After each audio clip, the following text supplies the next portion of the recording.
Good morning dear students. आज मैं आप लोगों को इंटीग्रेशन की सेकंड एक्सरसाइज का बेसिक फंडामेंटल बताऊंगा और कुछ क्वेश्चंस आपको समझाऊंगा जिससे कि आपको क्वेश्चन करने में आसानी हो। ओके, देख लीजिए, लेट वी स्टार्ट। इसमें पहली प्रॉपर्टी यानी कि अगर हम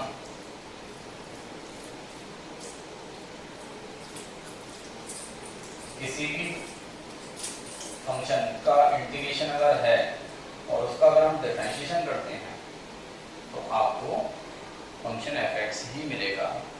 ओके, यानी कि अगर हम इंटीग्रेशन का डिफरेंशिएशन करते हैं, ओके, इंटीग्रेशन का अगर हम डिफरेंशिएशन करते हैं तो आपको फंक्शन सेम टू सेम मिल जाता है। यानी कि इंटीग्रेशन और डिफरेंशिएशन एक दूसरे के इनवर्स होते हैं, रिवर्स होते हैं। ओके, यानी कि इंटीग्रेशन का डिफरेंशिएशन करेंगे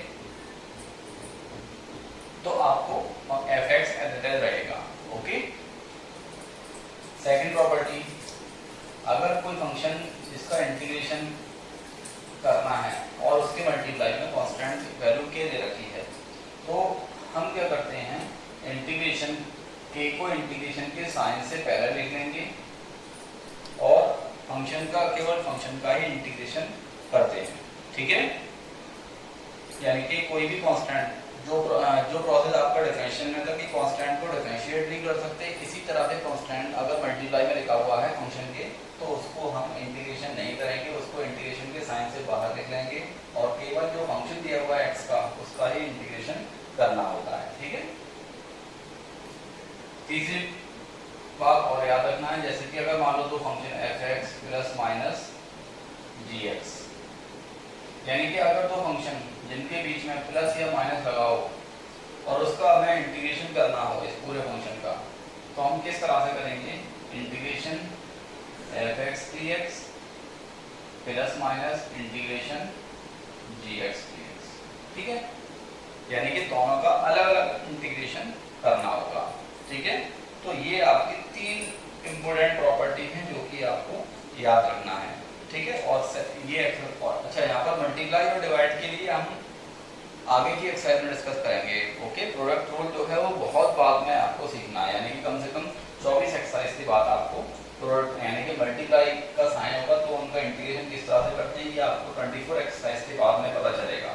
ठीक है, अभी फिलहाल आपको सम और डिफरेंस अगर दिया हुआ है तो फंक्शन में तब आपको ये प्रॉपर्टी लगानी है। ओके, प्रोडक्ट रूल वाला जो फॉर्मूला होता है वो आपको बहुत आगे समझाऊंगा मैं। ठीक है, अभी यहाँ पर क्योंकि 24 एक्सरसाइज तक तो आपको प्रोडक्ट रूल लगाना ही नहीं है, सिंपल इस टाइप के क्वेश्चन होंगे और आगे के अलग अलग मेथड होंगे वो सीखेंगे पहले। ठीक है, अब देख लीजिए, जैसे अब इसके कुछ एग्जाम्पल समझ लीजिए।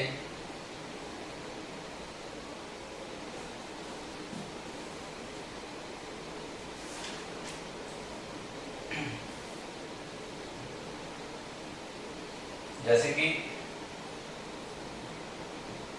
इंटीग्रेशन ऑफ 5x की पावर 4, ठीक है, इसको हमें इंटीग्रेट करना है तो 5 को तो एज रखेंगे, x की पावर 4 का इंटीग्रेशन करना होगा क्योंकि 5 कांस्टेंट है, ये वाली प्रॉपर्टी लगा दें इनटू x की पावर 4 का इंटीग्रेशन जो x की पावर 5/5, क्या प्रॉपर्टी लगाई थी मैंने कि x की पावर में एक जोड़ देते हैं और उतने का ही डिवाइड लगा देते हैं। ठीक है, प्लस सी, 5 से ये 5 कैंसिल तो ये हो जाएगा बच्चों x की पावर 5 प्लस सी, ये इसका आंसर हो गया। ठीक है, तो इस तरह से क्वेश्चन को सॉल्व करना था। और देख लीजिए,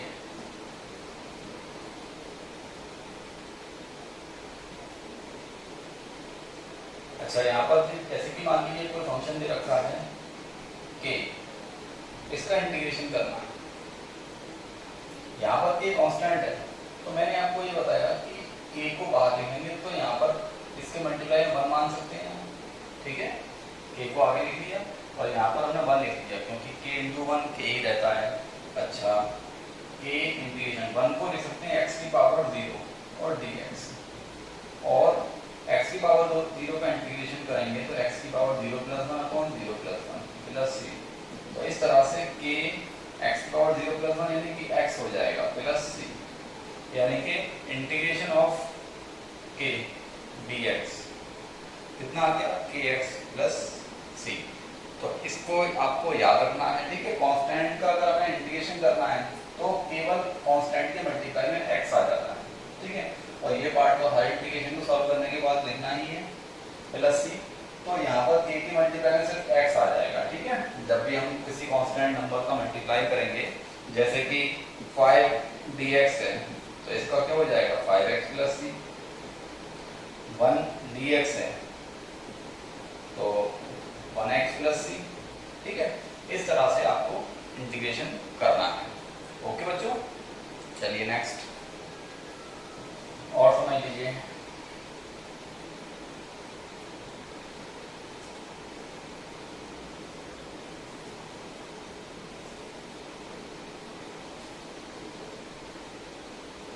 इंटीग्रेशन ऑफ 3 की पावर x प्लस 2 dx। देखिए इसको किस तरह से सॉल्व करना है 3 की पावर x प्लस 2 को। तो इसको एक काम करेंगे 3 की पावर x इंटू 3 की पावर 2, हमने इसको तोड़ के लिख लिया।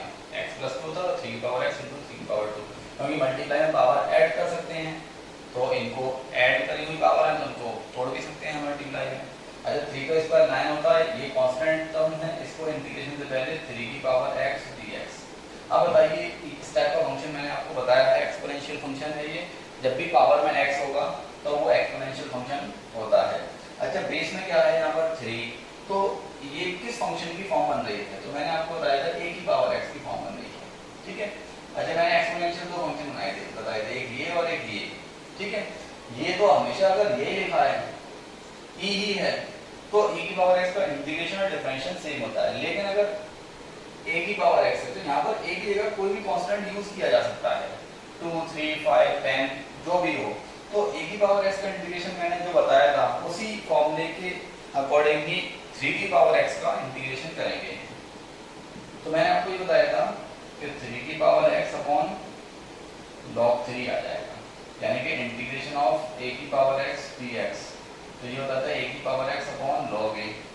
अब जहाँ a है वहां पर 3 लगा दीजिए तो यहाँ पर आएगा 3 की पावर x अपॉन log 3, इस तरह से। 9 का मतलब 3 का स्क्वायर, फिर इसमें ऐड कर दीजिए 3 की पावर x प्लस 2, फिर से हो जाएगा 9 बढ़ा देंगे, पावर 2 इसमें बढ़ा देंगे और अपॉन log 3, ठीक है। तो इस तरह से इस क्वेश्चन को सॉल्व करना था बच्चों।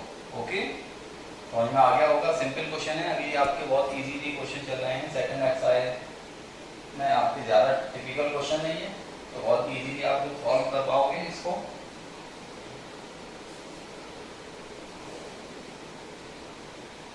देखिए अब हम बात करते हैं एग्जाम्पल 2 का फर्स्ट पार्ट। ये दिया हुआ है x की power 3 minus 5x square plus के 5x स्क्वायर माइनस के 4 माइनस के 7x प्लस के 7 अपॉन x प्लस के 2 अपॉन 2x और dx।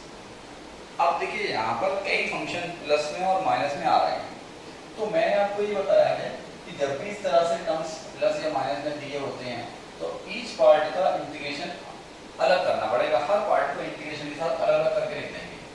कैसे लिखेंगे, integration of x cube dx plus integration of 5x square dx minus integration of 4 dx plus integration of 7 upon x dx plus integration of 2 upon root x।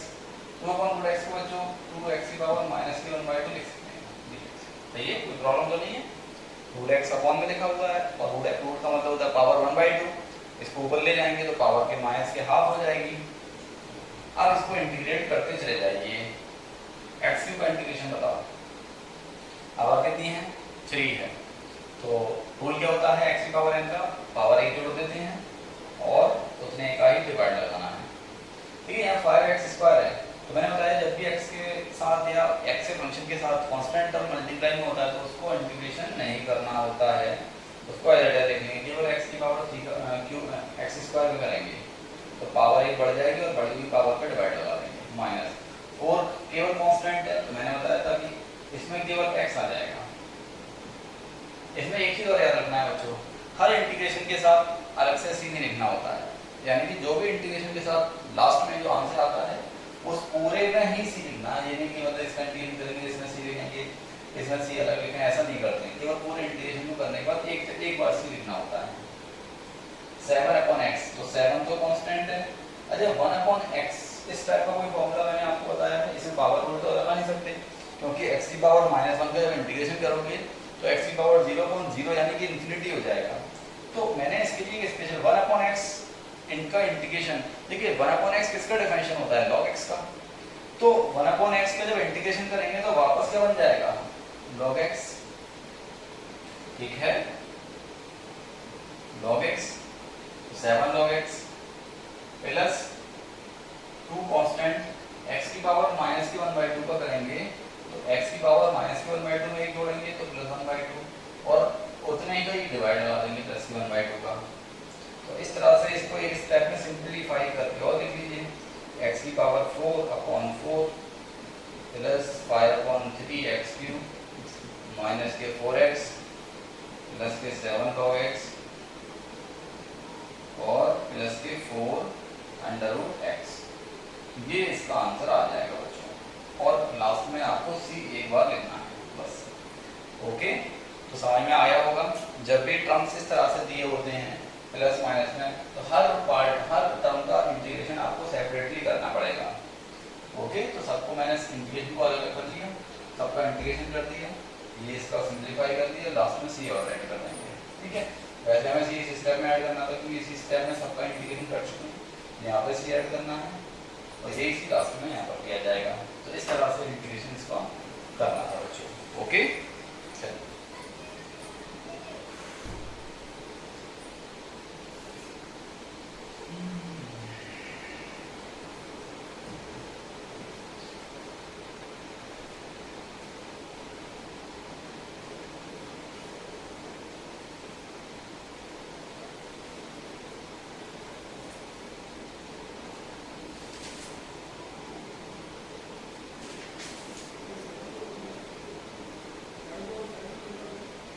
देखिए 2 का 6 part हो, देखिए integration of 1 plus X का whole square upon root X और dx, ये है आपका question और इसका इंटीग्रेशन करना है। कैसे करेंगे, ये अपनी स्टैंडर्ड फॉर्म में तो है नहीं, तो इसलिए क्या करोगे, इसको पहले स्टैंडर्ड फॉर्म में लेकर आएंगे। ये अपॉन में रूट एक्स लिखा हुआ है, इसको यहाँ से हटाएंगे। किस तरह से हटाएंगे वो देख लीजिए। सबसे पहले न्यूमरेटर का होल स्क्वायर बोल दो, 1 plus X square plus 2x upon root X. Okay, सबको सेपरेट कर लो, इस रूट एक्स का सब में डिवाइड लगा दो, तो ये हो जाएगा 1 upon root X plus X square upon root X का मतलब एक्स की पावर 3/2 बचेगा और 2√x बचेगा यहाँ पर।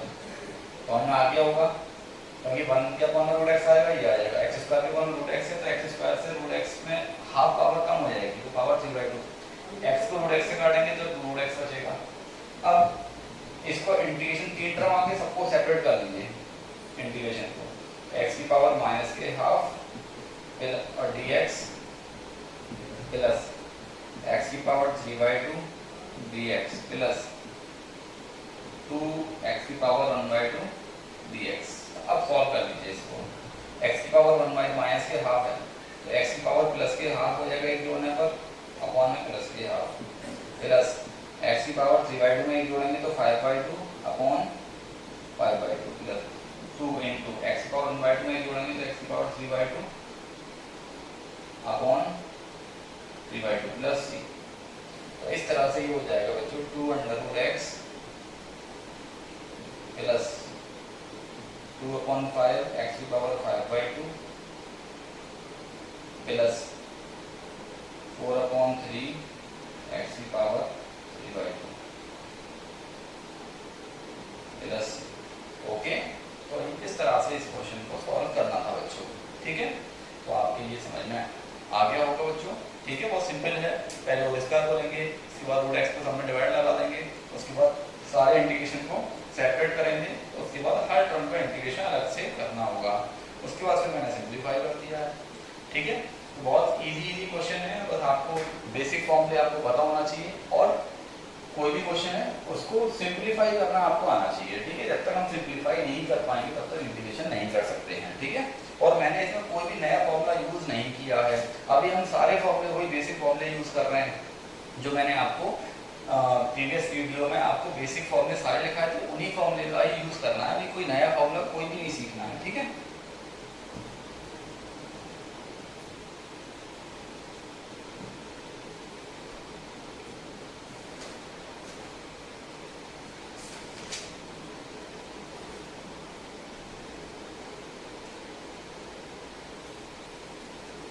देखो बच्चों, थर्ड एग्जाम्पल का सॉरी थर्ड एग्जाम्पल थर्ड ये कह रहे हैं कि इस इंटीग्रेशन को इवेलुएट करना है। क्या है? x की power 4 plus X square plus 1 upon x square minus x plus 1 और dx। ठीक है बच्चों, तो इसको किस तरह से सॉल्व करेंगे? क्वेश्चन देखने में बहुत कॉम्प्लिकेटेड लग रहा है कि इसको क्या करना पड़ेगा।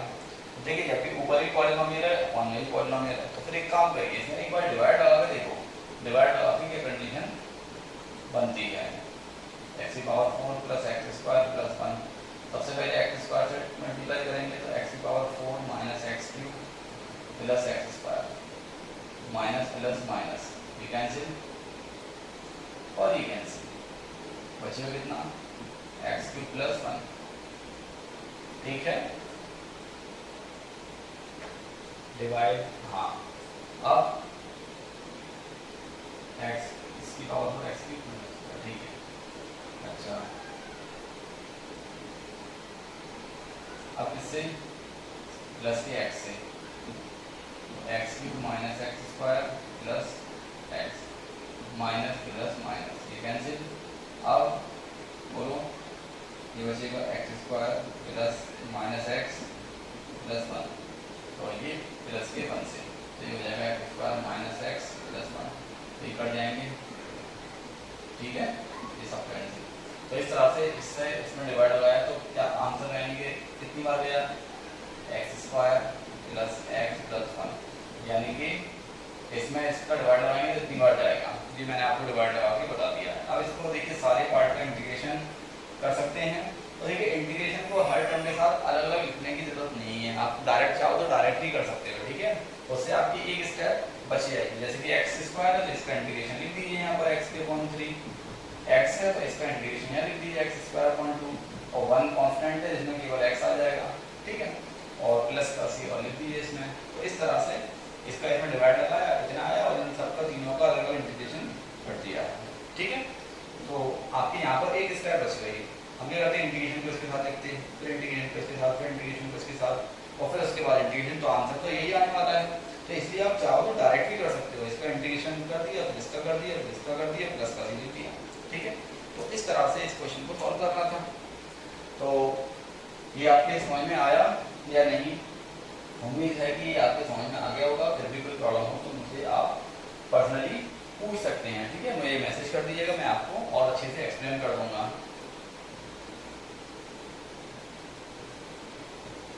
वैसे ये क्वेश्चन ज़्यादा टिपिकल नहीं है, ठीक है, स्टार्टिंग की एक्सरसाइज है, बहुत सिंपल एक्सरसाइज हैं और ये आपको अच्छे से सीखना है, क्योंकि इंटीग्रेशन में पहले भी बता चुका हूँ कि इंटीग्रेशन जो है बच्चों एक बहुत बड़ा पार्ट है आपकी कैलकुलस का, और इसमें एक्सरसाइज भी बहुत दे रखी हैं और क्वेश्चन भी इसके एग्जाम में ज़रूर आते हैं, ठीक है। तो इसको सीखते जाइए ठीक से। अब देखिए नेक्स्ट एग्जाम्पल 4 का first part, integration of 3 sin x 2 cos x 4 sec square x minus 5 cos x square x dx। तो देखिए आप लोग देखते हुए यहाँ पे कई सारे टर्म्स दे रखे हैं, लेकिन यहाँ पर ट्रिग्नोमेट्रिक फंक्शन है, तो थोड़ा सा रिमाइंड करिए ट्रिग्नोमेट्रिक फंक्शन के इंटीग्रेशन क्या आपको सबके पता है या नहीं। मैंने आपको बताया था कि sin x का इंटीग्रेशन क्या होता है, फॉर्मूले देखिएगा उसमें बताइएगा। देखिए सबका इंटीग्रेशन करना है तो सबको अलग अलग लिखने की जरूरत है नहीं, हम डायरेक्ट भी कर सकते हैं। जैसे कि 3 sin x है तो 3 तो कांस्टेंट है, sin x का इंटीग्रेशन कर दीजिए, sin x का इंटीग्रेशन होता है बच्चों माइनस cos x, ठीक है। इसको याद कर लीजिएगा अच्छे से, ओके, क्योंकि ये फॉर्मूले बेसिक फॉर्मूले याद नहीं करोगे तो आपको बहुत प्रॉब्लम होगी इस क्वेश्चन सॉल्व करने में। -2 cos x का integration sin x plus 4 sec square x का इंटीग्रेशन tan x, क्योंकि tan x का डिफरेंशियल sec स्क्वायर होता है, तो sec स्क्वायर को इंटीग्रेट करेंगे तो tan x आ जाएगा। ओके, इस तरह से। और -5 cosec स्क्वायर x का इंटीग्रेशन होता है माइनस की cot x, क्योंकि cot x का इंटीग्रेशन डिफरेंशियल माइनस की cosec स्क्वायर x होता है, इसलिए तो ये रहेगा माइनस के 3 cos x माइनस के 2 sin x प्लस के 4 tan x और प्लस के 5 cot x। ओके, इसको अच्छे से समझ लीजिएगा।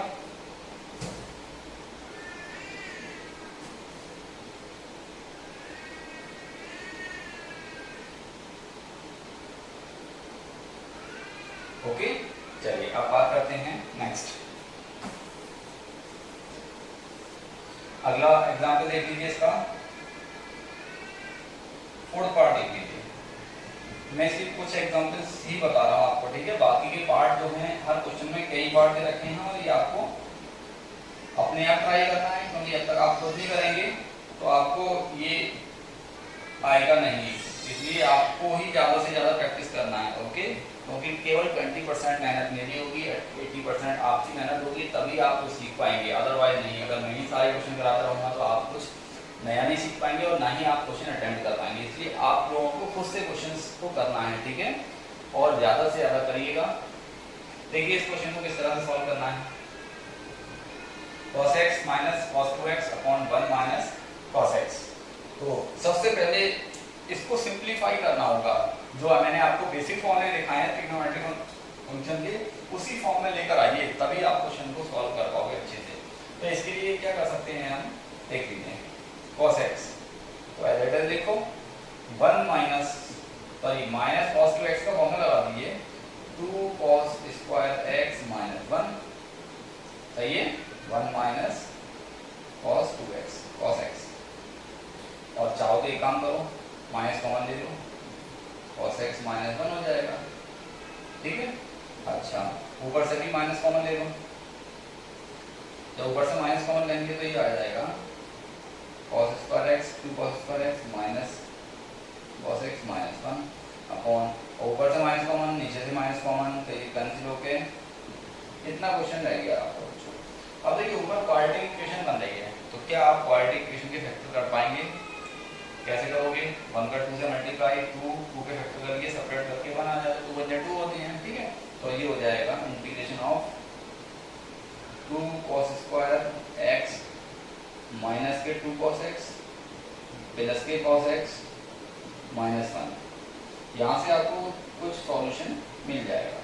देखिए इसमें से कॉमन कितना मिल जाएगा, 2 cos x, integration of 2 cos x common, तो ये बचेगा cos x माइनस 1, यहाँ से माइनस 1 कॉमन मिल जाएगा, तो cos x माइनस 1। यहाँ कुछ मिस्टेक हो रही है शायद, यहाँ से प्लस का 1 ही कॉमन लेंगे, क्योंकि माइनस cos x माइनस 1 एलरेडी लाना है।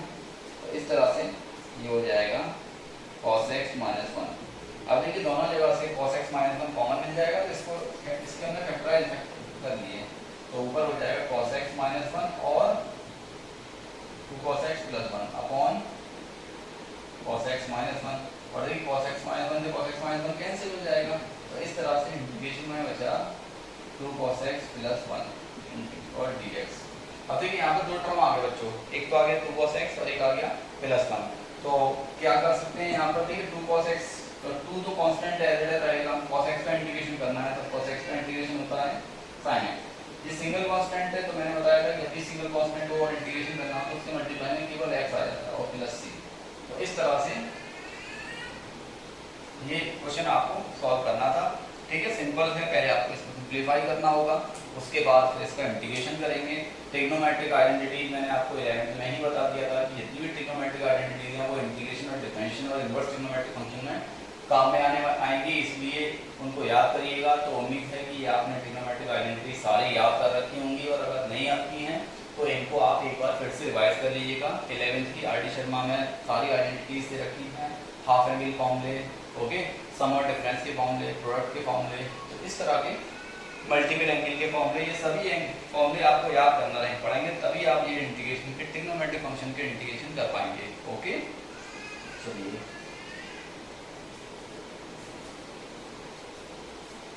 नेक्स्ट, तो इसको आप लोग चाहो तो नोट कर लीजिएगा और वरना समझ लीजिएगा, एक बार पेपर फिर से लगा लीजिएगा इन्हीं क्वेश्चंस को, ठीक है। नेक्स्ट,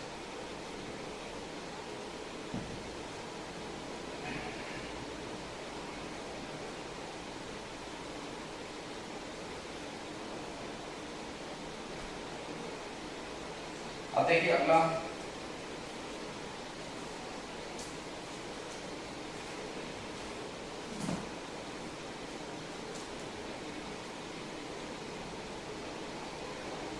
एग्जाम्पल 5 का फर्स्ट पार्ट। देखिए फिफ्थ एग्जाम्पल के सारे पार्ट इंपोर्टेंट हैं, इनको मैं डिस्कस कर देता हूँ एक एक करके। tan square x d x का इंटीग्रेशन करना है, ओके। तो किस तरह से करेंगे, क्या मैंने आपको tan स्क्वायर का इंटीग्रेशन बताया है, याद करिए, नहीं बताया। मैंने आपको sec स्क्वायर का इंटीग्रेशन बताया, क्योंकि sec स्क्वायर क्या tan स्क्वायर किसी का डिफरेंशियल होता है, नहीं होता। sec स्क्वायर डिफरेंशियल होता है किसका, tan एक्स का डिफरेंशियल sec स्क्वायर। तो यहाँ पर tan स्क्वायर का इंटीग्रेशन तो पॉसिबल ही नहीं है, तो इसलिए हम इसको क्या करेंगे, इसको आइडेंटिटी में कन्वर्ट करके sec स्क्वायर में कन्वर्ट कर लेंगे, आइडेंटिटी अप्लाई करके। तो इसको हम लिख सकते हैं sec स्क्वायर x माइनस 1 और dx, ठीक है। tan स्क्वायर x की आइडेंटिटी होती है। अब यहाँ पर दो फंक्शन अलग अलग आ गए, sec स्क्वायर x का इंटीग्रेशन tan x और 1 का x प्लस c, इसका इंटीग्रेशन होगी, बहुत सिंपल है। तो जब भी tan स्क्वायर या cot स्क्वायर देखो तो पहले क्या करो, उसको sec स्क्वायर में और cosec स्क्वायर में कन्वर्ट कर लिया करो, जिससे कि आपको डायरेक्टली बेसिक फॉर्मूला मिल जाए। sec स्क्वायर का इंटीग्रेशन जानते हैं, 1 का तो मैंने आपको बता ही दिया है, कांस्टेंट है तो उसमें x मल्टीप्लाई में आ जाएगा और प्लस c, ये इसका इंटीग्रेशन, ठीक है। tan स्क्वायर और cot स्क्वायर दिया हो तो पहले उसको sec स्क्वायर और cosec स्क्वायर में कन्वर्ट कर देना चाहिए, ठीक है। इसके और एग्जांपल समझ लीजिए।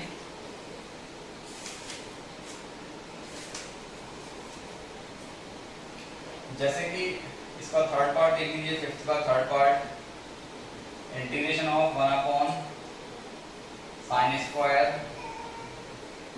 इनटू cos स्क्वायर और dx। देखिए यहाँ पर इस क्वेश्चन को करने के कई तरीके हो सकते हैं, ठीक है, लेकिन अभी आपको ऐसा तरीका अपनाना है जिसमें आपने जो फॉर्मूले सीखे हैं वही अप्लाई हो केवल, और कोई फॉर्मूला अप्लाई ना हो। क्या कर सकते हैं हम यहाँ पर, देखिए sin square into cos square है, अपॉन में है, ठीक है, ऊपर 1 दिया हुआ है और मैंने आपको इंटीग्रेशन बताए हैं, वो सिलेक्टेड फंक्शन के ही इंटीग्रेशन बताए हैं जो कि किसी के डिफरेंशियल हो, ठीक है। तो इसको पहले उन बेसिक फॉर्मूले में कन्वर्ट करना पड़ेगा। उसके लिए क्या करो, 1 जो लिखा हुआ है 1 को sin square plus cos square लिख लो, इतना तो कर ही सकते हैं, sin square x plus cos square x upon sin square x into cos square x। यहाँ तक तो कोई प्रॉब्लम होगी नहीं आपको, क्योंकि 1 का ही फॉर्मूला हमने अप्लाई किया, 1 को हमने sin square plus cos square में कन्वर्ट कर लिया। उसके बाद अब देखिए इसको सेपरेट कर लीजिए बच्चों, sin स्क्वायर के अपॉन लीजिए और cos स्क्वायर के अपॉन लीजिए, ओके। जिस तरह से हम एलसीएम लेते हैं इसी तरह से एलसीएम को तोड़ के भी लिख सकते हैं। sin स्क्वायर के अपॉन ये लिखेंगे तो 1 अपॉन cos स्क्वायर और यहाँ आ जाएगा 1 अपॉन sin स्क्वायर x और dx। और देखिए ये दोनों ही ये 1 upon cos square sec square हो जाता है, plus 1 upon sin square cosec square हो जाता है। तो इस तरह से sec स्क्वायर का इंटीग्रेशन क्या होता है बच्चों, tan x और cosec स्क्वायर का इंटीग्रेशन क्या होता है, minus cot x plus c। तो इस तरह से इसको इंटीग्रेट करना था, ठीक है। इसमें थोड़ी सी ट्रिक भी अप्लाई करना पड़ेगी कि हमारी स्टैंडर्ड फॉर्म किस तरीके से बन सकती है, ओके। और ये सारे ट्रिक्स जो आएंगे वो आपको प्रैक्टिस से ही सीख पाओगे आप लोग, क्योंकि प्रैक्टिस अच्छी तरह करोगे तभी आपको ये ट्रिक याद रह पाएंगी, अदरवाइज नहीं, ओके। तो इसको आप लोग नोट कर लीजिएगा, ठीक है। और मैं आगे की और एग्जाम्पल करा देता हूँ जब तक मैं इंक डालूँ थोड़ा सा इसमें।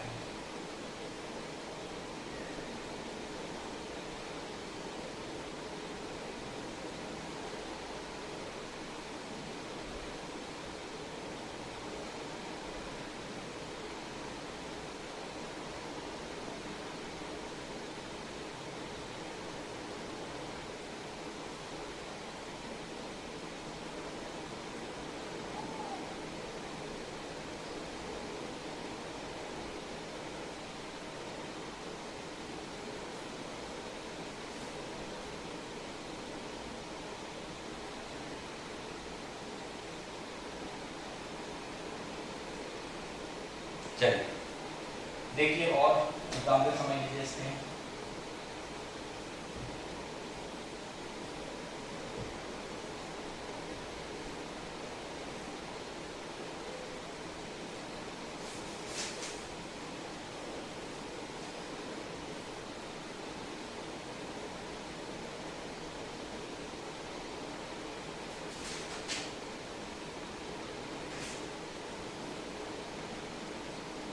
एग्जाम्पल 6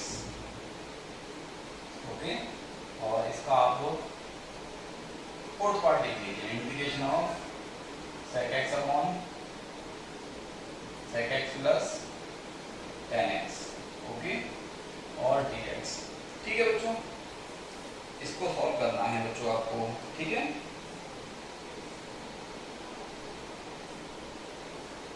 देखिए कैसे सॉल्व करेंगे, क्या कर सकते हैं आप। एक तरीका तो ये है कि इसको साइन कॉस में चेंज कर दीजिए, वहां से सिंपलीफाई हो जाएगा। दो तरीके से सॉल्व कर सकते हैं, साइन कॉस में चेंज करके।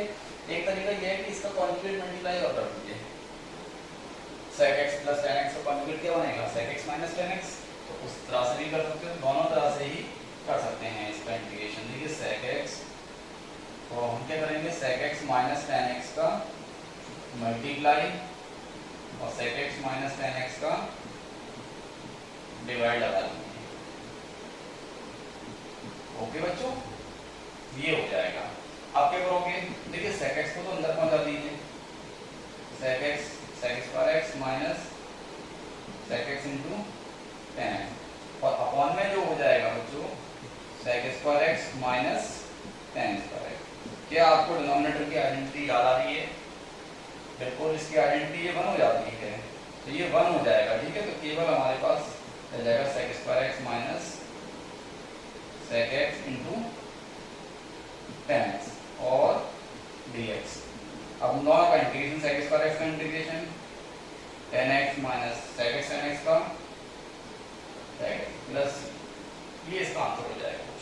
ठीक है, sec x tan x का इंटीग्रेशन sec x होता है, इसलिए sec x को डिफरेंशिएट करते हैं तो ये आता है, इसको इंटीग्रेट करेंगे sec x आ जाएगा। ठीक है, तो इस तरह से ये क्वेश्चन आपको लगाना था। ठीक है, तो आज के लिए मैं आपको, देखिए आज के लिए इतने रखें, क्योंकि मैंने काफ़ी सारे एग्जाम्पल्स करा दिए हैं। अब आपको इसकी एक्सरसाइज में क्वेश्चन तो काफ़ी सारे दिए हुए हैं, 49 क्वेश्चन हैं, इसमें से आपको 25 क्वेश्चन लगाना है और एग्जाम्पल्स लगाना है। ठीक है, तो ये आपका कल का होमवर्क रहेगा। ओके, कल का होमवर्क आपका क्या रहेगा, आपको क्वेश्चन 25 क्वेश्चन तक लगाना है और एग्जाम्पल्स लगाना है। छोटे छोटे क्वेश्चन में बहुत जल्दी लगा लोगे। ठीक है, थैंक यू बच्चों।